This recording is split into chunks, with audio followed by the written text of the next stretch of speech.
मोठी बातमी राजकीय वर्तुळातून सध्या समोर येते। आगामी स्थानिक स्वराज्य संस्थांच्या निवडणुकांच्या पार्श्वभूमीवर राज्यात राजकीय घडामोडींना वेग आला। यातच एकनाथ शिंदेंची कोंडी करायला जितेंद्र आव्हाड सरसावले। ठाण्यातून ही मोठी बातमी समोर येते। ठाण्यात प्रभाग रचनेसंदर्भात आता हे दोन्ही नेते पेटलेत। महाविकास आघाडी आणि मनसेची शक्ती एकवटल्याचं चित्र पाहायला मिळतंय।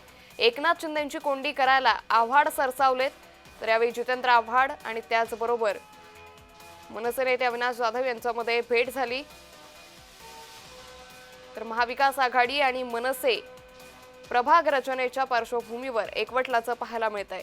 त्यामुळे एकंदरीतच आता ठाण्यामध्ये एकनाथ शिंदेंना याचा मोठा फटका बसेल असं चित्र सध्या दिसू लागलंय। एकनाथ शिंदेंची कोंडी करायला जितेंद्र आव्हाड सरसावलेत।